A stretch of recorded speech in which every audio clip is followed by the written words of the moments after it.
Chayane Kuji. Thank you, sir. I take your permission to speak from here. अध्यक्ष महोदय, धन्यवाद, आपने मुझे बोलने का अवसर दिया। बहुत गंभीर स्थिति है और संवेदनशील मुद्दा है, और जैसे कि मेरे पूर्व वक्ताओं ने भी कहा है, मैं पहले ही ये स्पष्ट करना चाहती हूँ कि माननीय श्री ओम बिरला के प्रति व्यक्तिगत रूप से मेरा कोई आक्रोश या विरोध नहीं है। Sir, there is nothing driven out of personal grievances, but it's certainly our expectations of the Honorable Chair and the values and principles of fairness and impartiality with which is integral to the functioning of the Chair. Sir, काफ़ी चर्चा। देखिए, opposition का ही एक माननीय सदस्य बोल रही है, आप सब लोग अपना विषय बुलाते चला कि please be seated, all the members request, please be seated, please be seated. क्या कर रहे हैं आप? एक महिला सांसद बोल रहे हैं। टाइम मत काटिएगा प्लीज मेरा। हाँ, नहीं टाइम नहीं, आप बोलो, बोलिए। आपका सहयोगी को बोलिए बैठने के लिए। सर, हमारा तो अकेला चलो है, तो अकेला चलो है। अच्छा, ये भी ठीक है। अध्यक्ष महोदय, धन्यवाद, आपने मुझे बोलने का मौका दिया। और बहुत गंभीर स्थिति है, संवेदनशील मुद्दा है, और जैसे कि पिछले प्रवक्ताओं ने भी बोला है, मैं पहले से ये स्पष्ट करना चाहती हूँ कि व्यक्तिगत तौर से श्री ओम बिरला जी के प्रति मेरा कोई आक्रोश या कोई विरोध नहीं है। Sir, there is nothing which is driven out of personal grievance, but it's certainly our expectations of the honourable chair and the values and principles of fairness and impartiality with which it should be integral to its functioning. Sir, काफ़ी चर्चा already हो चुकी है, so now let us cut the long story short and come straight to the point.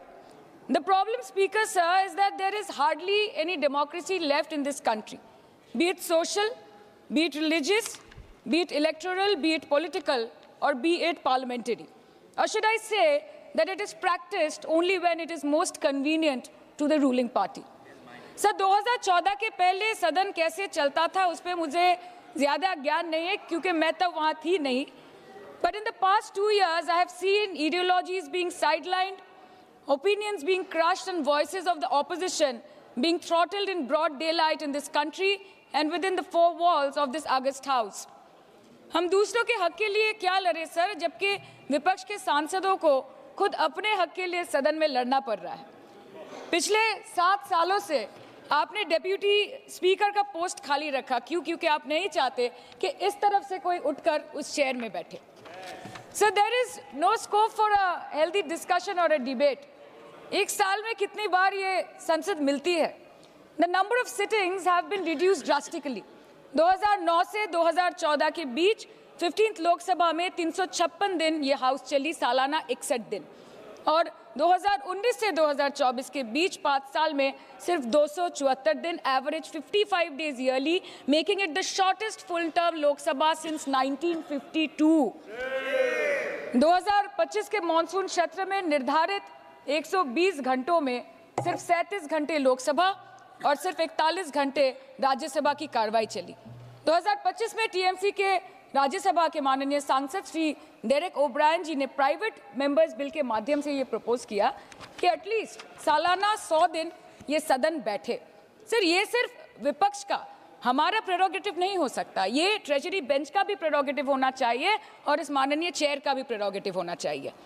Sir, parliament चलाने में हर minute 2.5 lakh रुपए खर्च होते हैं, हर मिनट 2.5 लाख रुपए खर्च होते हैं। 2014 से लेकर 2024 के शीतकालीन सत्र तक कुल मिला के 2200 मिनट, 92 दिन और 3,300 करोड़ रुपए का लॉस हुआ। क्यों? क्योंकि आप नहीं चाहते थे कि महत्वपूर्ण विषयों पर चर्चा हो। अध्यक्ष जी, ये चेयर का काम है निश्चित करना कि ये सदन चले, ये विपक्ष का काम है सवाल उठाना, और ये सत्ता पक्ष का काम है कि वो हर सवाल का जवाब हर उस इंसान को दे जिसके टैक्स के पैसे से ये सदन चलता है। परंतु ये बोलते हुए मुझे खेद है कि सरकार ने इस देश के पॉलिसी मेकिंग प्लेटफॉर्म को अपना एडवर्टाइजमेंट पोर्टल बना दिया है, and they are the opposition and this august house to blow their own whistle, and they are trying to parliamentary democracy by rendering institutions toothless. Sir, CAG reports बनना बंद हो गई है. The number of CAG reports tabled in Parliament has reduced from 53 in 2015 to merely 18 reports in 2023. Public accounts committee का काम क्या है sir? अगर रिपोर्ट्स ही नहीं बनेंगी, टेबल्ड ही नहीं होगी, तो पब्लिक अकाउंट्स कमेटी में जाएंगे कैसे, स्क्रूटिनी भी कैसे होगी? How will the parliament and the people of this country know about the irregularities, the wasteful spendings, inefficient contract management and substandard project implementation taking place in this country every day in each department? You have completely eliminated the concept of transparency and accountability. The BJP government merged the 92-year-old independent railway budget with the union budget 2017. जब हमारी honourable CM माननीय ममता बनर्जी यहाँ की railway minister थी, तो तब पूरे देश के लोगों को अवगत करती थी कि रेलवे के क्षेत्र में इस देश के किस कोने में क्या काम हो रहा है, चाहे वो स्टेशन हो नए नए या नए रेल हो या फिर नए कितने सारे इंजन्स बने, कितने सारे रेलवे की गिनती बढ़ गई, कोचेस की, सबको पता चलता था। और आज यूनियन बजट में रेलवे जैसे एक इम्पॉर्टेंट कमोडिटी जिसके साथ देश के 20 से 30 करोड़ लोग ऑन अ डेली बेसिस जुड़े हुए हैं, उसका शब्द, उसका नाम तक लिया नहीं जाता। आप ओवरनाइट रात के 12 बजे 1 बजे बिल्स लेकर आते हैं, और सामान्य बिल्स नहीं सर, बिल्स जो लोगों का वर्तमान और उनके भविष्य के साथ डायरेक्टली जुड़े हुए हैं। Farm laws, Waqf, BNS, the Constitution 13th Amendment Bill 2025, which says removal of ministers on detention, changing Manrega to VBG Ramji, and you expect us to read, research, review and rise to speak on it within 12 hours of it being brought? Sir, these bills, these legislations require attention to detail. They need to be thoroughly researched. Sir हम करें भी तो करें क्या, जाए भी तो जाए कहाँ? आधे से ज्यादा बिल तो इस सदन में बिना चर्चे के पास हो जाता है।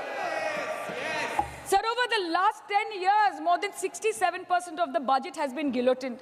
Between 2019 and 23, about 18% of the union budget was voted out on without discussion.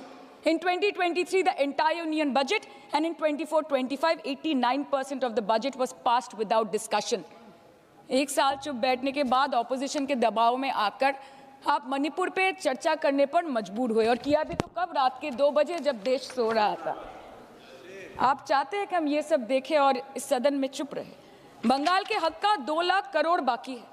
हर दिन कोई नया कमीशन, कोई नई एजेंसी आ जाती है राज्य सरकार और रूलिंग पार्टी को डिस्टर्ब करने। इलेक्शन कमीशन के बलबूते पर लाखों करोड़ों वोटरों का नाम काट रहे हैं आप, और आप बोलते हैं कि हम इस सदन में आवाज ना उठाएं, इसका विरोध ना करें।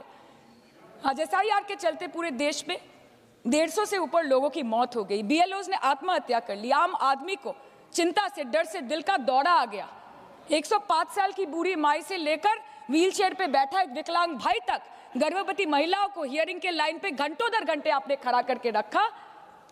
मतदाताओं के पहचान को, इस देश के मतदाताओं के पहचान को, 100 साल से इस देश को अपना घर, इस धरती को अपनी माँ समझने वाले हर धर्म, हर समुदाय के लोगों के आत्मसम्मान को दिन दहाड़े अपने पैरों तले कुचलने का काम किया है आपने, और आप कहते हैं कि हम विरोध ना करें और हम चुप बैठे। सर बाहर विरोध करते हैं तो FIR होगा, ED CBI होगी, कार्रवाई होगी, और सदन के अंदर प्रोटेस्ट करें तो सस्पेंड कर देंगे। सर हमारे साथी आज भी मकर द्वार पे बैठे हैं बाहर सस्पेंड होके। 2023 के विंटर सेशन में 141 ऑपोजिशन MPs को एक साथ सस्पेंड कर दिया गया था, और करने के बाद भारतीय न्याय संहिता लेकर आए एक नया क्रिमिनल लॉ जो पूरे देश के क्रिमिनल कोड के प्रोसीजर को बदल देता है, जो स्टेट्स के लॉ एंड ऑर्डर को डायरेक्टली अफेक्ट करता है। सर बाहर भी बुलडोजर चलाएंगे और सदन के अंदर भी बुलडोजर चलाएंगे। सर ऐसा नहीं होता है।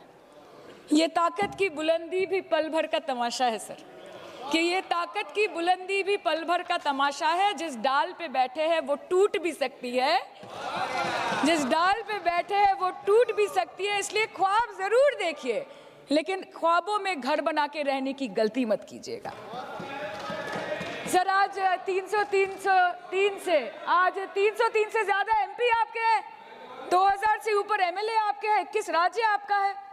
हर डिबेट, हर डिस्कशन, हर बिल पे बोलने के लिए 70% वक्त आपको मिलता है। मीडिया आपका, सब उनका है। हम अपने लीडर का नाम 1 से ज्यादा 2 बार बोले तो हम पे रोक लगाई जाती है, और ट्रेजरी बेंच वाले वहां बैठ के पार्टी का नारा लगाते हैं और अपने नेता मंत्रियों का नाम जपते हैं, तो तब सब ठीक है सर, कोई प्रॉब्लम नहीं है।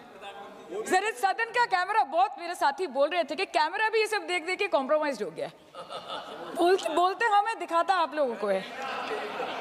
माइक जब हमारी बातें खलने लगे तो माइक ऑटोमेटिकली ऑफ हो जाती है। सर ये पता है सबको। मैगजीन दिखाना, किताबों से कोट करना राहुल जी, अखिलेश जी, अभिषेक जी को अलाउड नहीं है, पर ब्लू आइड बॉय को अलाउड है सर। अलाउड है सर, मैं नाम नहीं ले रही हूँ, अच्छी बात बोलिए। आप सही कहते हैं सर कि देश देख रहा है, देश सच में देख रहा है कि कैसे ऑपोजिशन आ भी करती है तो हो जाती है बदनाम, और वो कत्ल भी करते हैं तो चर्चा नहीं होता। और हम मानते हैं कि एलओपी का सलाहकार कोई नहीं है सर, परंतु प्रधानमंत्री जी का सलाहकार बनके उनको सदन में आने से रोक दिया ये कहकर कि महिला सांसदों से उनको खतरा है। सर आपने तो हमको देशवासियों के सामने आतंकवादी बना दिया, और जबकि असली आतंकवादी इस देश में साइकिल चला के घुस जाते हैं और पैदल वापस चले जाते हैं, आप उनको रोक नहीं पाते। भारत पे चीन का आग्रासन आप रोक नहीं पाते। भारत किससे तेल खरीदेगा, कितने दिनों के अंदर खरीदेगा, किससे दोस्ती निभाएगा, किससे दुश्मनी बरकरार रखेगा, कोई और देश का राष्ट्रपति हमें ट्विटर पे आके लेक्चर देता है, इंस्ट्रक्शन देता है, आप उसको रोक नहीं सकते। और सदन में हम सांसदों को रोक के you feed on your ego. Sir कृपया इतना भरोसा रखिए कि लड़ाई नीतियों की है, विचारों की है, आपके और हमारे परिवारों की नहीं, इस देश के लोगों के अधिकार की है। हाँ लड़ते हैं हम लड़ते हैं आपसे, संविधान हाथ में लेके लड़ते हैं, हाथ में हमारे तलवार नहीं है सर। और सर ये देश के लोग समझ गए हैं कि आपको महत्वपूर्ण विषयों पर बात नहीं करनी है, महत्वपूर्ण विषयों पर बात नहीं करनी है सर। के ऊपर चर्चा चल रहा है सर, पार्लियामेंटरी प्रोसीजर सर, मुद्दे पर भी आना कीजिए, चर्चा नहीं करनी है सर, ठीक है। बेरोजगारी पे चर्चा नहीं करनी है, हाँ जी, शिक्षा पे नहीं करनी है, स्वास्थ्य पे नहीं करनी है, बजट पे नहीं करनी है, प्रदूषण, SIR, डिफेंस, विदेश नीति, नेशनल सिक्योरिटी पे नहीं करनी है, एप्स्टीन फाइल्स पे नहीं करनी है। मुद्दा है स्पीकर्स का रिमूवल, उसके ऊपर बैठ के सिर्फ वाह मोदी जी वाह करना है सर, कीजिए। पर आपसे विनती इतनी है कि डेमोक्रेसी को बचाइए और कृपया इस सदन को किसी पार्टी ऑफिस मत बनने दीजिए सर, यही दरख्वास्त है।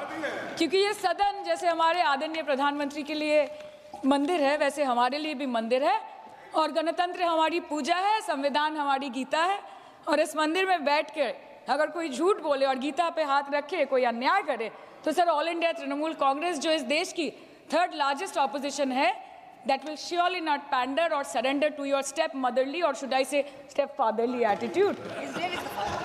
अंत में अध्यक्ष महोदय मैं पुनः ये कहना चाहती हूँ कि ओम बिरला सर से व्यक्तिगत रूप से मुझे कोई भी विरोध नहीं है, और मुझे ये बुरा लग रहा है कहते हुए कि मैं पहली बार की सांसद हूँ और मेरे पहले टर्म में उनके विरोध में मुझे ये अविश्वास और अनास्था प्रस्ताव लाना पड़ रहा है। मैं चाहती हूँ कि उनकी चेहरे की हंसी सदैव बरकरार रहे, और इसी संदर्भ में मैं एक शेर कह के अपनी बात खत्म करना चाहती हूँ कि तू लाख बेवफा है मगर सर उठा के चल, कि तू लाख बेवफा है मगर सर उठा के चल, दिल रो पड़ेगा तुझे पशेमान देखकर। Thank you so much. Thank you. Honourable members,